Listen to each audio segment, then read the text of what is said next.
Today I'm interviewing Lily. She's a multi-six-figure group practice owner in the tri-state area. I used to be based in New York City, now based in Connecticut. She's a great example of what's possible in group practice. She does amazing clinical work. She has her own caseload and she mentors clinicians in her group practice, and she embraces the business side of things. So she's been a client for quite a while, almost a year at this point, and has made some amazing progress. So I'm looking forward to showing you this interview. All right, everyone, I'm here with Lily. Lily is a rock star group practice owner in New York City, although I don't think you're living in New York City anymore. I think you're serving people in New York City. Welcome, Lily. There's going to be some amazing stuff to learn about your group practice and kind of how you've done this. But first of all, thanks for being here. Yeah, thank you so much for having me. I'm excited to share what I've learned and what I still have to learn. I live in Connecticut now, so I'm still in the tri state area, but my office is in New York City, very close to Grand Central. So it's a very easy commute to get back to the city and right to my office. But I do practice in New York, New Jersey, Massachusetts, Connecticut. I think that's it. Yeah. Okay, cool. So are most of your clients in New York, or is it kind of spread out equally between some different areas? I'd say mostly New York, New Jersey. I think like I'm branching out in Connecticut too. Massachusetts is interesting because a lot of people who live in New York move to Boston. That's just like a Mm-hmm. big, I feel like between Boston and New York, there's a lot of movement. So a lot of my clients have moved there. So I'm able to still work with them even when they do maybe move to Massachusetts, which is really helpful. Okay. Well, some interesting stuff, and I'm still seeing you expand, and it's changing all the time. So that's awesome. Okay, so I will just say for preface on this, Lily and I first talked, I think, in 2023, and we almost started working together, but didn't quite work out at the time. Last year, you reached out again, and it seemed like things had kind of been stuck for a while, kind of stable for a while. Is that right? Um, Yeah, I think when we talked, I was in this point of reflection of do I want to grow or do I kind of want to stay where I am? And at that time, I just frankly wasn't ready to make the investment. And I was like, I just don't think that I see like the value in this. I'm not ready for this. I'm not going to take it seriously. And I think it was honestly 2022, maybe it was even earlier than that. it's a And like, while back, yeah. yeah, over a year later, I was like, hey, like I really liked Griffin. I really liked what he was talking about. I thought he was sharing a lot of insightful things. And I think I could use help to take myself to the next level and just have that insight, but also accountability. And like, what do I need to be doing as a business owner and not just a therapist? I think like Yeah. stepping from being a therapist to a business owner is a really big jump. And I would say most of the therapists I've met also don't lean towards businessy mind. Like they want to be therapists and they really Yeah. want to help, but then they're asked to like expand and grow into this role of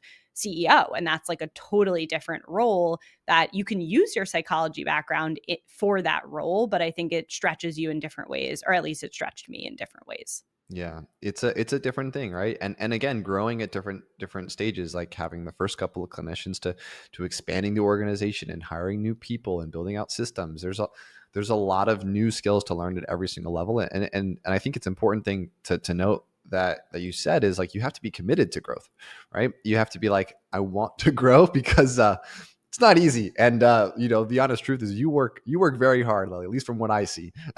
You bust your butt, and you've grown it a lot, in the last whatever it is, 7, 8 months, which is really cool to see. But can you tell me, like, why did you decide to grow, or I guess where did that sort of commitment come from to want to take on more and want to kind of grow?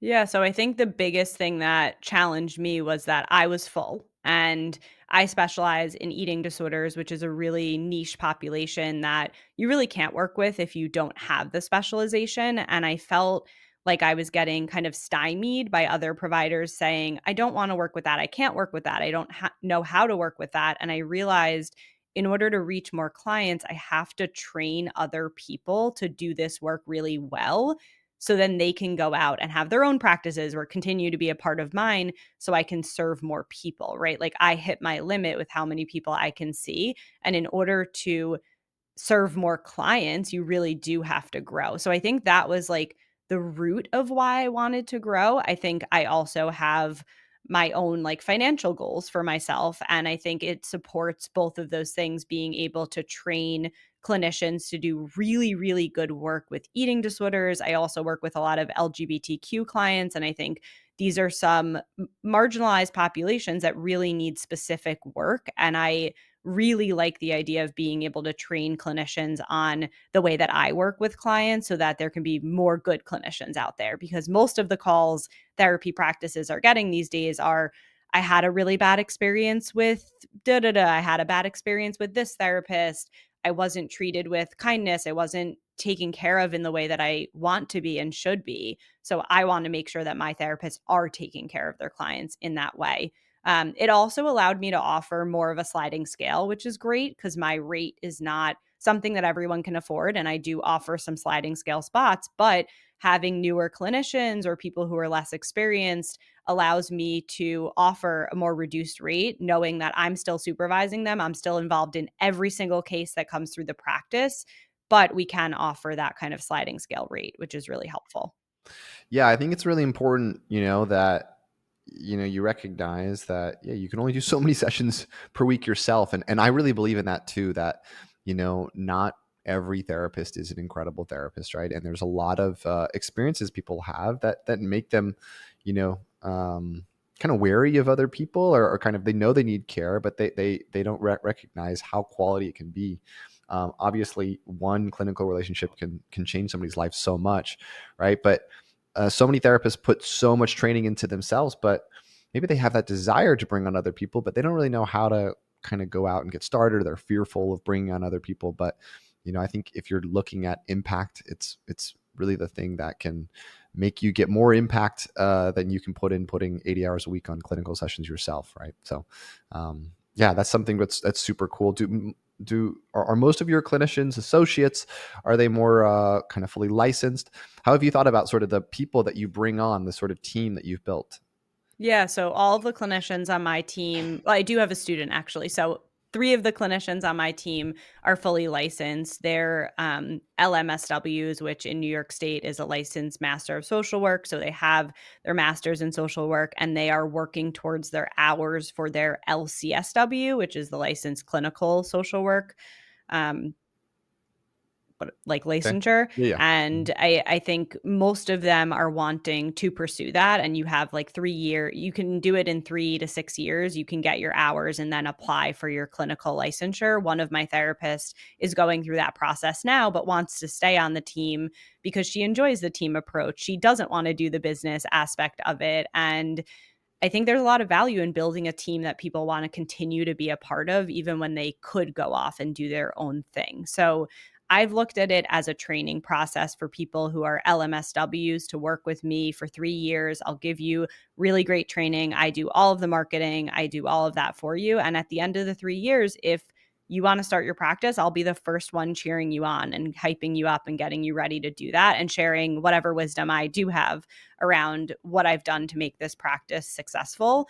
But yeah, that's kind of how I've gone about it. This year was the first year that I had a student, which I think has been really interesting. I would say it's an opportunity to offer a very reduced fee therapy to certain people. It's also a lot of supervision. And I think if you enjoy supervision, that's a really good reason to hire people. You can't just hire people because you want to make more money. I think you have to enjoy supervision. I am Yeah. voice noting with my clinicians every day, every week. I'm meeting with them individually and in groups. And I think good supervision is what makes your clinicians good. And if I could say the one thing that has really made my practice what it is building relationships with other providers, therapists, dietitians, doctors, psychiatrists, getting referrals from them, and then doing really good work with those clients. Like that matters.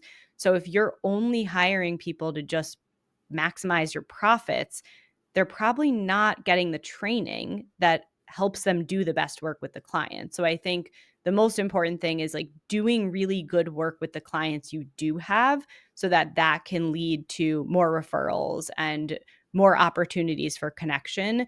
But you have to do good work with those clients, which Yeah. requires really a lot of supervision on the part of the practice owner. Yeah. And I mean, that's something we say all the time, is like it's essentially relationships. Business, I think all business is essentially just relationships, right? If you boil it down. But relationships are strengthened based on, the proof of that you are what you say you are, right? Or the value that you give to other people, right? And so at the end of the day, if you're getting referrals but you're not providing for them, it's a good reason for people to not want to continue to strengthen the relationship with you, not to continue to support your business, right? So I think you said something really important there. It's just a big loop of getting known, and when you get the opportunity to work with these clients, doing great work and continually improving your product. I would say there's a lot of stuff from the business model end, which is like that's how you can command higher prices, which allows the margin to actually be successful as a group practice owner. But you deserve those rates that you charge because you're actually providing a really really high quality service, right? So I think those are some of the things that you've really nailed, Lily, is like having a flywheel that kind of works in that direction. And obviously you've done a ton of relationship building, but I think there's also so much of that training element that has come through, right? Yeah. And I think one of the things I hear from other practice owners who I meet with a lot of practice owners because they see my practice and they say, hey, maybe you can share like your employee handbook. Maybe you can share this with me. And I'm really happy to do that because I really believe in giving back and I want other people's businesses to do well also. I don't think it has to be a competition. But one of the biggest things that they struggle with is sales. And I think why we get so uncomfortable with sales is because it's typically shown in a way to dupe people. Like I feel like in TV shows or in the media that we see, it's like, let me dupe you into buying this thing that's like actually a piece of junk, but like I got your money. And I think therapy is so different. If you believe in what you're selling, if you know that you can help someone, for example, recover from their eating disorder and live a fuller life and be able to do the things they want to do, that's worth selling. It is worth spending your time to learn how to speak to people, how to speak to parents, how to get people to believe that this thing is going to help them. It's not a duping situation. And I wouldn't feel comfortable selling something that I didn't think was valuable. But I think that's what therapists have to get over that hump of like, you're not selling, you know, a Tupperware. You're selling something really important and invaluable. You're selling a relationship that could cause this person to have a much better life. And I don't know how you can explain that other than showing it with the work you do with clients. Yep. Yeah, it's like I hear this as well sometimes from group practice owners. It's like I really feel like I'm pounding the pavement all the time, and it's like, look, you have to get known, and the strength of your message is going to determine the results of that, right? And if you go out into the world timid about what you do, you're not going to get the people coming towards you.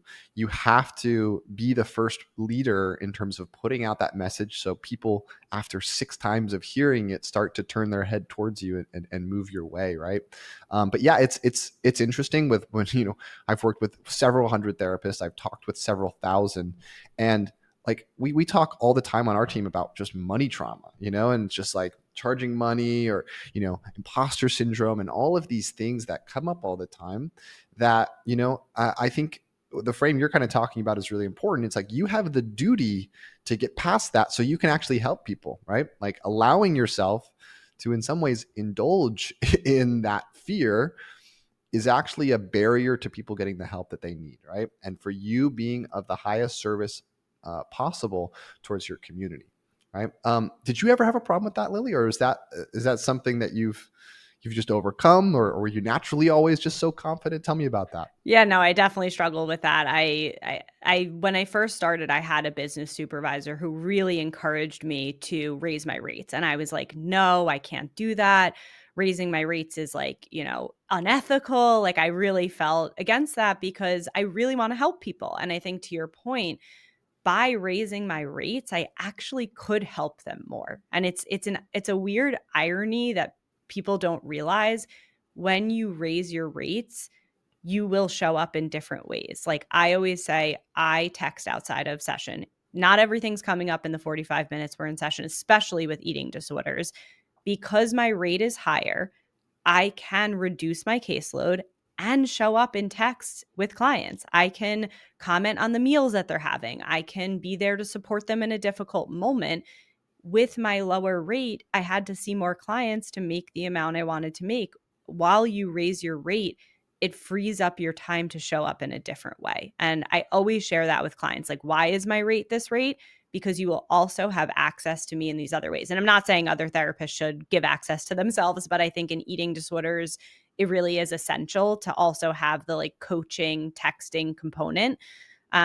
But I do think there is this fear of like, if I raise my rates and I'm still just giving like the same quality, like you're not, you're available more. You have more emotional energy because you're not seeing 50 people a week. It actually makes you a better therapist, which again, I think it's this weird, icky feeling that some therapists just don't feel comfortable with, that like that can actually help you be a better therapist and also offer more sliding scale, right? Like I kind of look at it as a balancing of like, the more people that I have paying my full fee, the more sliding scale slots I can offer, because it's kind of like those people are subsidizing the sliding scale people in a way, Yep. to balance out to one rate that feels comfortable.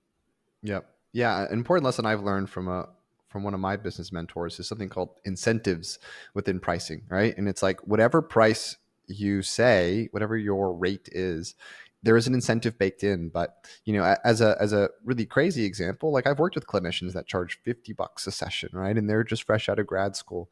And they have to get to a point of survival, work with 25 people a week, right? That may or may not even show up consistently. And the relationship that is built as a business owner is not something conducive to the highest quality care that you can give, right? And so, like you said, when you are charging a higher rate, it does amazing things for you because you want to make it worth more than that for the client.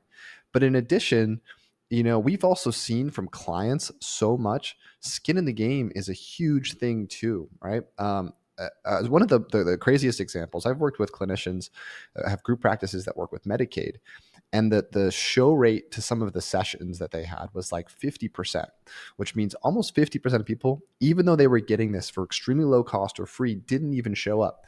And you wonder like how much do those people value that session, right? And so it's like, it's obviously we're not saying raise your price infinitely forever, but it's finding a fair match between a very high quality service that you can provide, something that's going to incentivize you to be the best clinician you can possibly be, and something that your clients can afford, and that's going to help them really find a ton of value from the work that you do together. Yeah, I want to be, thoughtful and cautious of like people who potentially are on Medicaid might be of a more marginalized population. They might have more challenges to showing up for a variety of reasons, but also for me personally, I can just share how many times on Instagram have I signed up for a free training and then I'm like, I don't want to go. If I pay for it, I'm going. I am definitely going. If I pay $25, even if I pay $50, I'm definitely going. But if it's a free training, it just psychologically, you just don't feel that need to go. It doesn't feel like you're putting an investment into something that really matters to you. And I think it can be hard with therapy. There are totally people who are on a sliding scale that value it even more because they know this is an opportunity that they've been given.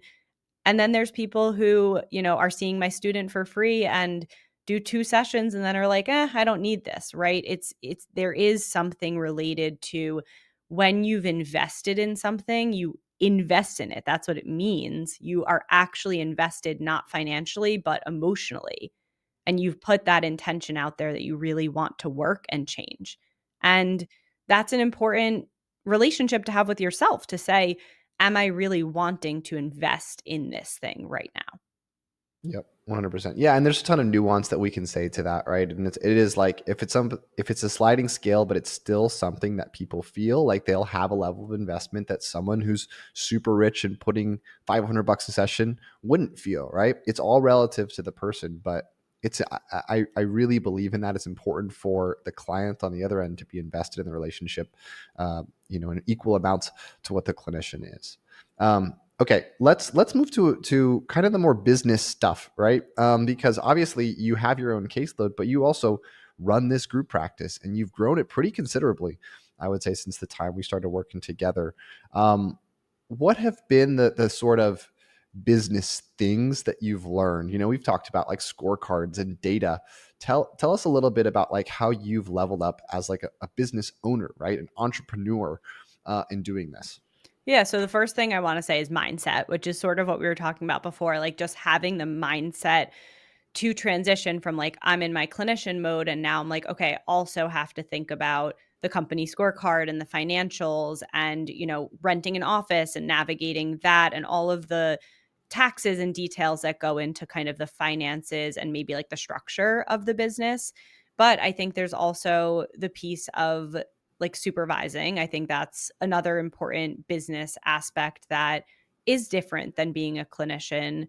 I think there's so many things that go into it. I think marketing is definitely something that I've had to expand my mindset around a lot. Is just like, what does it look like to market? How do I feel comfortable marketing the practice?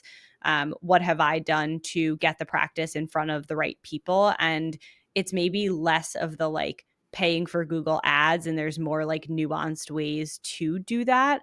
I've also had to just really learn a lot about balancing my time. I think time is a huge resource, obviously, but it's also a limitation. And I can spend a lot of time doing things that are not benefiting the business, or I can say, like, how can I use my time to benefit the business and what are really important things? And one of the things that I think you've been really helpful with is just being really clear, like, Monday morning, here's some non negotiables. I send out 20, I would say emails, but now it's really DMs. I'd say I've been Hmm. using social media more, like 20 DMs to people being like, "Hey, let's collaborate. I'd love to get to know you. Let's get on a call." Just being really clear on like what are the consistent things that I'm doing every single week to take care of my business, not only my clients, but the business. I kind of view it as a client. I have to do good work for the business, or the business isn't going to work. Yeah, there's some really important lessons there that we see clinicians don't always get. But like sometimes you get to this level of success or this level that like feels like, you don't really know how to set your standard, right? Maybe you have a couple clinicians full in addition to you, right? And a lot of times you stop doing the things that got you there, right? And this is where some problems can come up 2 or 3 months later because you stop marketing because everyone's full. But now some clients kind of graduate out or go to biweekly, and now you're kind of stressed out and you're marketing from the place of stress, right? You're not planning and working a plan, and you're not creating marketing as a function of your business, right? I think the other thing, yeah, setting out conversations. You're always on conversations with new people. Maybe some of the things that you've learned or you've seen is like the level of marketing to fill up 5 caseloads or 10 caseloads is so much different than filling up your own, right? And it is like this is one of the primary functions of your role as the business owner is you got to keep letting people know you exist every single day many times because the level of scale required is just something that is hard to comprehend when you're smaller, right? Yeah. Yeah.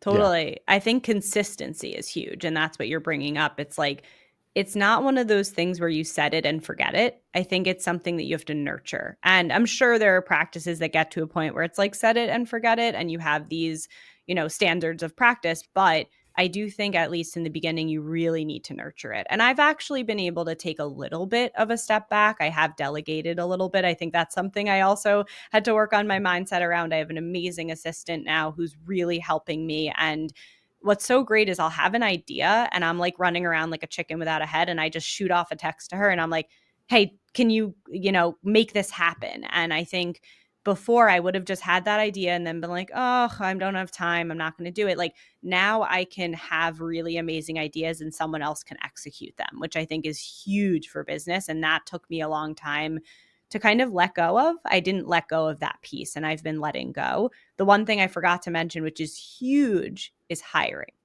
Having a Mhm. really good system with hiring.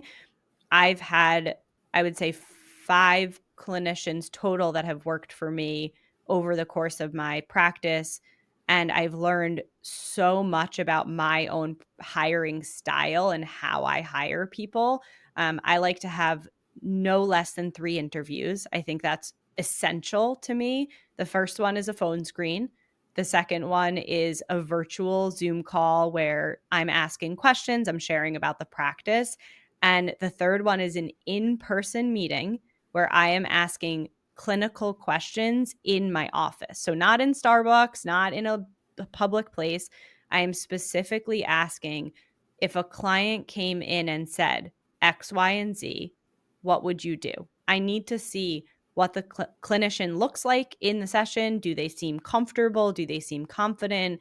Are the way their brain is moving, is it making me feel like, oh, that's kind of where my brain would go? Like, you want to have people working for you that have a similar style because you're selling working with someone else who's similar to you, right? The relationships I've built up and the work I've done, I want to be able to say my clinician can do that too. I don't want to say, oh, and they work in some completely different thing. And maybe as I grow, that will become more important. But I think the way that I've marketed my business is very niche. And I want to make sure that my clinicians are offering something very similar to me.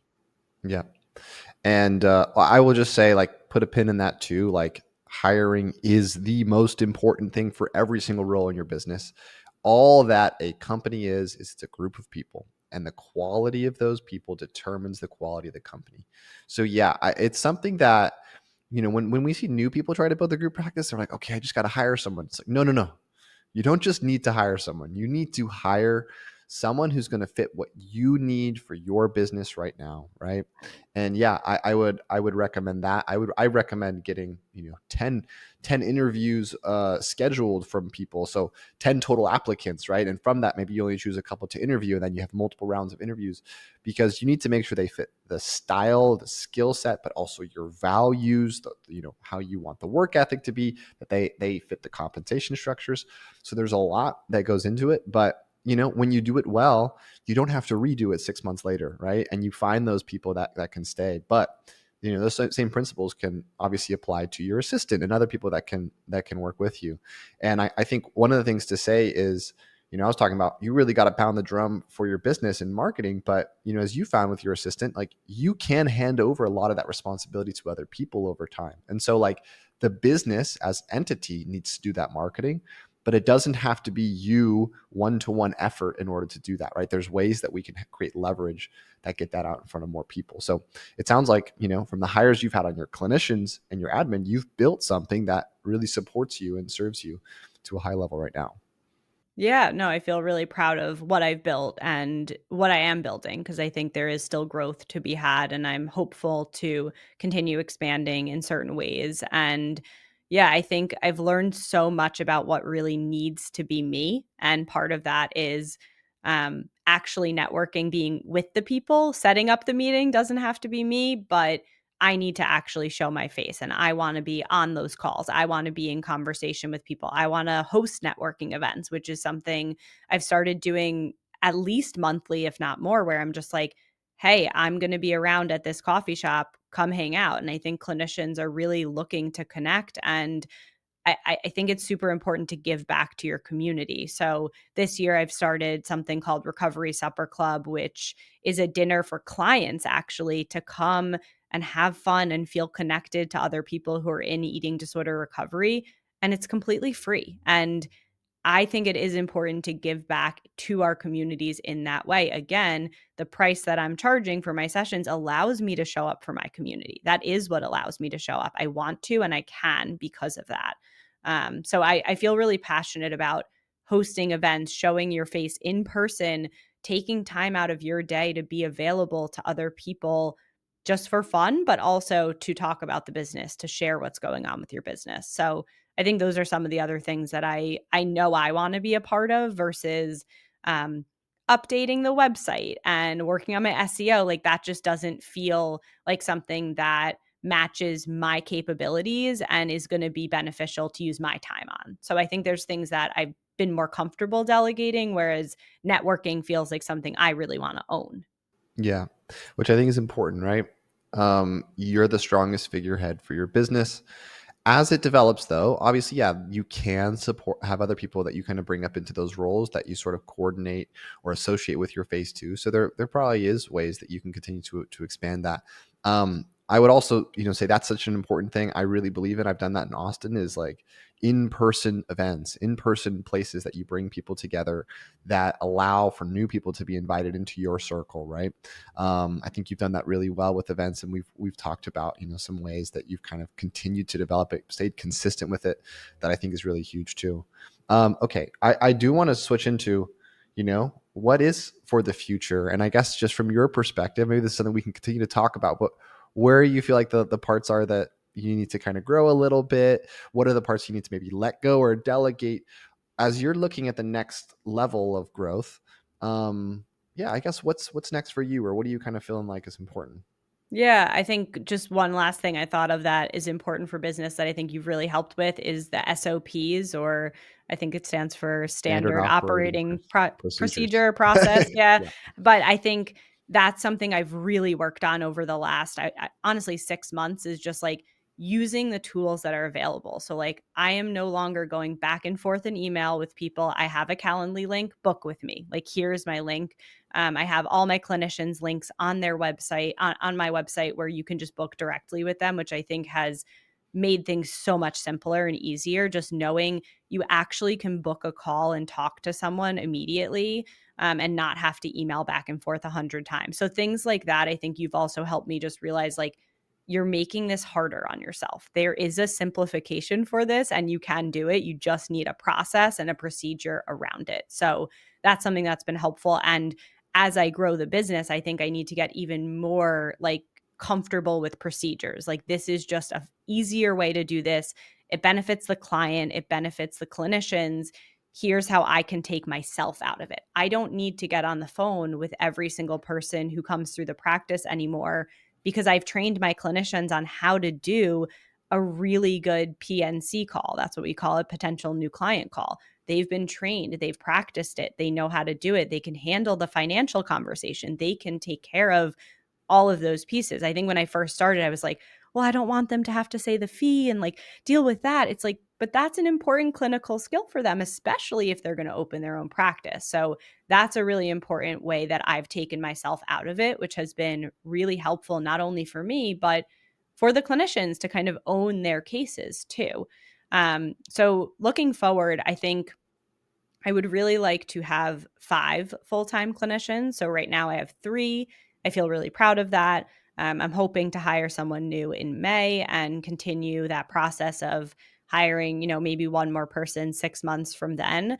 I don't like to hire people when my clinicians aren't full, because I think as someone who worked at a group practice, it can feel really unfair that one person will be getting clients and your caseload's not full. So I want to be very slow and careful about how I grow so that none of the clinicians feel like I'm not giving them the proper attention to build their caseload. But I would say it takes about 6 months to build up a full caseload. So I hope to hire someone in May and then maybe 6 months later be able to revisit hiring someone else. And then I think the most important thing for me is nurturing the clinicians I have. So, how can I continue to make sure that we are getting enough outreach and inquiry so that I can keep their caseloads full? Because people do move away or go to college or recover from their eating disorder and they don't need it anymore. So, we always need that influx. I think one of the things I want to feel more confident and comfortable with is trusting that the influx will keep happening. The more that I keep getting the business out there, marketing, trusting the process that like this has worked, it will continue to work, and not kind of sitting in anxiety and fear and spinning my wheels of what could I be doing? Like, just keep, this is something that Griffin said to me a long time ago, keep doing what's working, but do it better. And I need to stay focused on that. Like, I know what works. Keep doing those things, keep doing what's working and do it better. I would love to get featured in more like podcasts, articles. That's something I've really been putting time into. But actually, I started doing, I'm going all over the place, sorry, but You're I good. think one last thought, I really started investing in putting myself out there on social media, doing some talk to cam videos. I've been posting every single day consistently. The point of it is not to necessarily get clients. I think it's to be visible in my field, to be vulnerable in my field, to have people get to know me and my personality. And then to connect with clinicians also, I've had a lot of clinicians DM me and say like, oh my God, I saw your page, it's so great, you're so funny, like let's put up a call. And I'm like, great. The other thing that's happened is like someone reached out for me to be on their podcast. Like building the social media is the way to show that you're available for those kinds of things. Before that, I would have to hustle and kind of bother people and be like, can I be on your podcast? Can I be on your podcast? I love your podcast. Let me be on your podcast. As you build a social following, I think it will open more doors to like people wanting you to be on their podcast. So I want to continue to become kind of like a staple of this field, like a I can't think of the word, but I want to become like a Thought leader, yeah, or like a thought leader. I think yeah. that kind of thing, like available to serve communities on a Mhm. broader scale by, podcasting or being featured in articles or speaking at events. That's kind of an area I want to grow in. Yep. Yep. So huge. Yeah. And again, it's like for anyone listening, doubling the business is often doubling the inputs and making sure that the quality stays consistent, right? And it's like you already know how to hire, so that's going to have to continue. I will say, the fear that the marketing will stop working might always be there a little bit, because that's just the nature of, until the next one comes in, you never know, but when you know the mechanism behind why something works, right? And you double the inputs and you create, good training for other people to do it on your behalf, you do ease up a little bit in terms of, okay, yeah, I'm pretty sure this is going to continue working because I understand the why behind why it works. But I think, to what you said, it's really just like training, developing other people, and continuing to get your face out in a more leveraged way. Podcasts are a great example. One of the reasons I've already published 5 YouTube videos this month, and we've seen this kind of huge growth in terms of viewership. And one of the reasons I'm really focusing on that is it's just more leverage, right?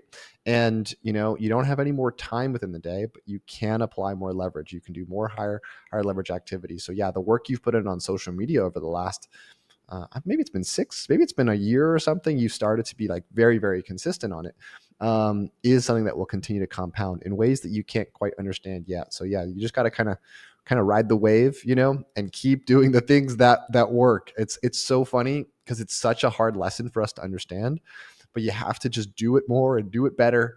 And that's what doubling the business looks like. It's pretty boring, right? It's hard emotionally because we want to keep changing. You're probably like every other group practice owner, is a little ADD and likes to have a lot of creative ideas. And you still have to have that sort of boring operational consistency, which creates the growth, Yeah, totally. I think that's true. And just to be clear, I don't even have a lot of followers. Like I have 1,000 followers and some of my videos get 4,000 views. And I think Griffin said this best in one of our calls. Like you just can't get 4,000 people randomly, right? Like you're never going to get, I mean, maybe you will eventually, but you're not going to walk into a room of 4,000 people and be like, hi, this is my practice. That can happen on social media. And I was talking with a group practice owner recently and we met up for coffee. One of her videos that took her 2 seconds to make, she just happened to hit viral and it got 1.5 million views and she got 10 consult calls from that, from one video. So I do think the leverageability of that, we can't predict it, and that's okay, but there is power in it. And I think just continuing to show up, and you're not showing up for that, you're showing up to be a thought leader, to add value to people's lives. In my field that I'm in, I'm showing up to be someone who is in a larger body and showing that you can recover into a larger body and be confident and happy and have a healthy life. There isn't that a lot on the internet. And I think it is so important that we have more of those voices because what people are seeing is not the reality. And I'm not editing anything, I'm not wearing any makeup.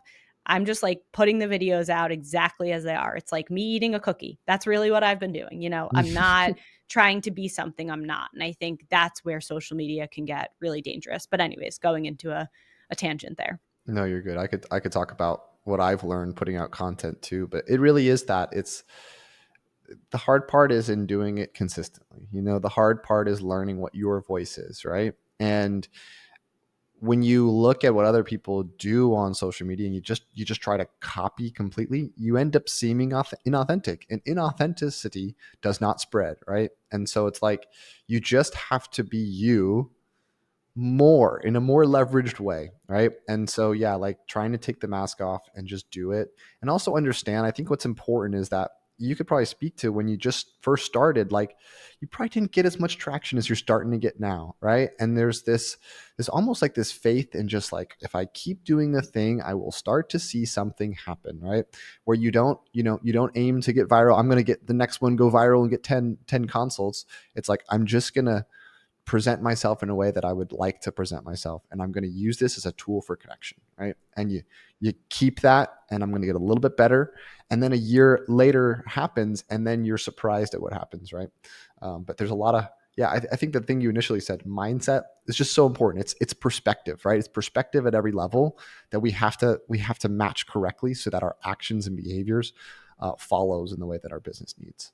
Yeah, and I think you said a really important word, like authenticity breeds authenticity. And in therapy, what we're trying to get our clients to do is be authentic. That's literally what we're trying to help them be, is more comfortable in their authenticity. So if you're not showing up authentically, you're not even, practicing what you preach, you're not modeling the behavior that you're trying to help people hone, this like ability to be comfortable and confident in their authenticity. And listen, I've done a lot of work and I've gotten here through a lot of therapy and work and consistent input on my end of trying to get here. And in no way am I saying I'm perfect or healed 100%, but I think being able to show up authentically takes work. And that's so important to me, that I continue to show up authentically, and just, yeah, be a voice in the sea of nonsense, I guess.